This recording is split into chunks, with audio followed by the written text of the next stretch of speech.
We are the members of Group 3rd and we are presenting our chart on topic cloud computing. First, it is very important for all of us to know about cloud computing. So its explanation will be given to you by Alisha. So internet के through computing services की delivery को हम cloud computing कहते हैं और rather than storing your files on a local drive और hard drive आप उसे क्लाउड पे स्टोरेज पे सेव करके रख सकते हैं। आजकल जो है क्लाउड कंप्यूटिंग एक बहुत पॉपुलर ऑप्शन है लोगों के लिए भी और बिजनेस में इसके काफ़ी सारे एडवांटेजेस हैं, जैसे कंपनीज की आप कॉस्ट और प्रोडक्टिविटी और स्पीड के बारे में इंफॉर्मेशन रख सकते हैं।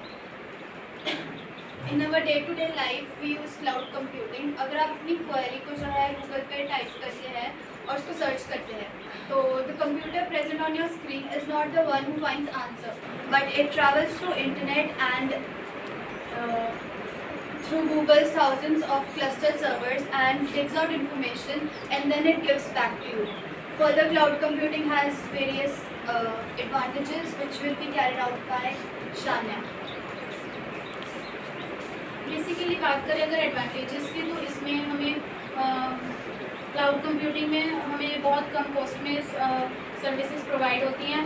हमें इसमें कोई भी किसी भी तरीके का महंगा सिस्टम या फिर कोई भी इंफ्रास्ट्रक्चर पर पैसे लगाने की ज़रूरत नहीं पड़ती और हम किसी भी एरिया से किसी भी डिवाइस से हम अपने डाटा को एक्सेस कर सकते हैं। अगर हम इसमें एक डाटा बैकअप का भी ऑप्शन होता है जिससे आप अगर आपका डाटा खो जाता है तो आप उसको वापस से एक्सेस भी कर सकते हैं।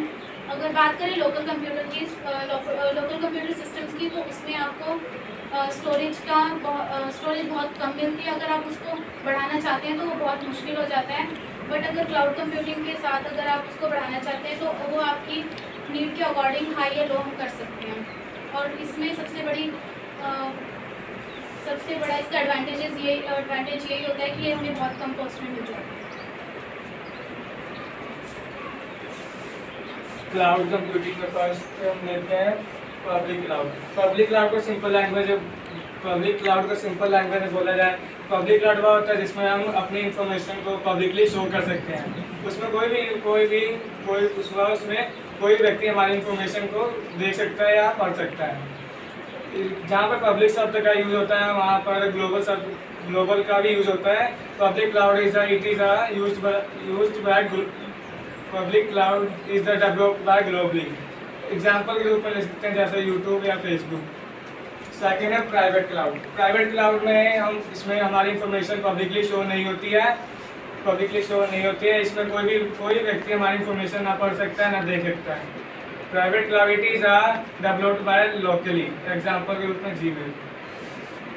तो जैसा कि आप सबको संदीप ने बताया, प्राइवेट एंड पब्लिक क्लाउड दोनों में हमारी इंफॉर्मेशन अलग अलग तरह से स्टोर होती है। वैसे ही हाइब्रिड क्लाउड होता है, उसमें हमारी जो इंफॉर्मेशन होती है वो प्राइवेट भी हो सकती है और पब्लिकली भी हो सकती है। वो आपके ऊपर डिपेंड करता है कि आप उसको कैसे शो करना चाहते हो।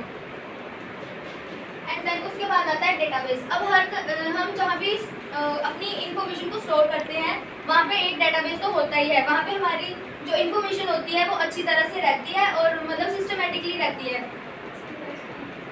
और हम इसे एक्सेस आसानी से कर सकते हैं। नेक्स्ट है स्टोरेज। स्टोरेज में कोई भी डाटा स्टोर कर सकते हैं और इसे कहीं भी ओपन कर सकते हैं, किसी भी इंटरनेट के थ्रू कर सकते हैं ओपन।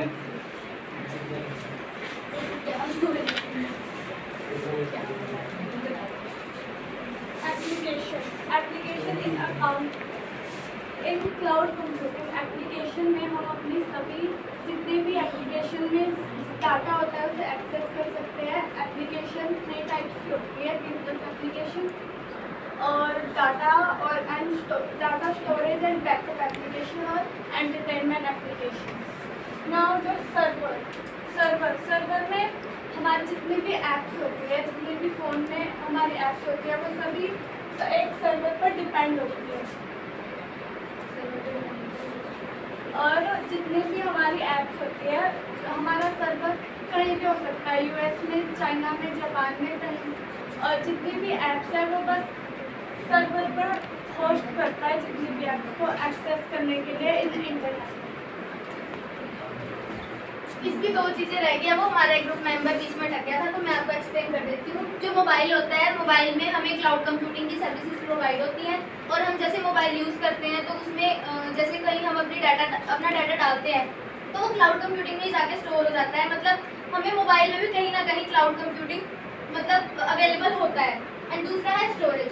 स्टोरेज में क्या होता है, कोई भी हम डाटा डाल रहे हैं तो वो कोई ना कोई स्टोरेज तो लेगा ही जाए उसके साइज़ के हिसाब से। वैसे इसमें भी स्टोरेज आपके डाटा के हिसाब से होता है ना। Thank you.